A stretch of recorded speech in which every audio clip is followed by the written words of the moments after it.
This is a time capsule buried underground for 50 years. Inside the capsule are various letters left by the school's first batch of students. On the school's 50th anniversary celebration, the letters in the capsule were distributed as souvenirs to all the freshmen of this year's cohort. Among them, a boy received a slip of paper filled with mysterious numbers. After school, when the boy returned home, his father, Cage, accidentally discovered the paper. As a professor of astrophysics at MIT, he was very sensitive to mysterious events and numbers. Driven by curiosity, Cage began to study the mysterious numbers. First, he singled out a set of numbers and split them into two groups. The first group seemed to correspond to the date September 11, 2001. On that day, the shocking 9/11 attacks occurred. The second group corresponded to the number of casualties at that time. Cage found it hard to believe, so he followed the same pattern to list all the numbers on the paper. After calculating, he discovered that without exception, these mysterious numbers accurately predicted the dates and casualties of all disasters over the next 50 years. The accuracy was terrifying. According to the prophecy on the paper, a disaster would occur tomorrow with 81 casualties. Cage hurriedly shared this eerie discovery with a colleague, but his colleague didn't believe him and dismissed it as a mere coincidence. The colleague even questioned the meaning of the extra numbers. Cage was stumped because he didn't understand either. That night when Cage returned home, he stayed by the TV all night, closely monitoring global news. But until he woke up the next day, nothing happened except for heavy rain outside. With doubts in his mind, Cage went to pick up his son from school. However, there was a severe traffic jam on the way. At that moment, he glanced at the navigation system by chance and suddenly noticed that the coordinates of his location matched the extra numbers exactly. This indicated that the disaster was likely to happen right here. Cage quickly got out of the car to ask the police about the cause of the jam. The officer, however, looked behind him with a terrified expression.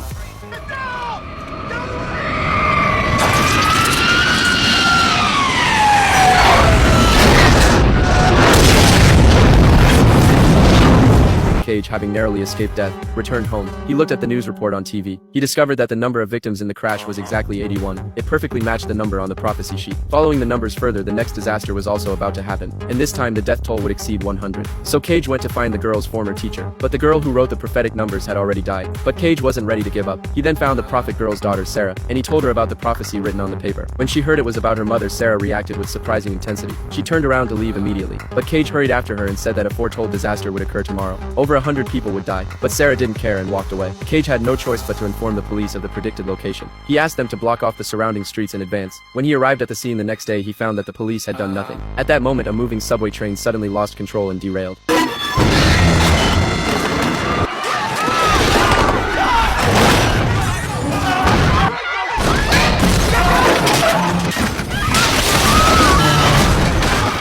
Although he survived once again, his mental state was in terrible shape, because he had long known what was coming, yet could only watch it unfold before him. When he returned home, he found Sarah and her daughter waiting for him. She told Cage that her mother had predicted she would die on October 19th. At first, she didn't believe her mother's prophecies, but after the recent disasters, she completely believed them. Sarah led them to her mother's old house. Then Sarah suddenly noticed that the word representing casualties looked strange. It didn't look like the number 3 at all, but rather a horizontally flipped T. The walls inside the house were covered with disaster reports. Then Cage suddenly discovered an important clue. The letters representing casualties on the paper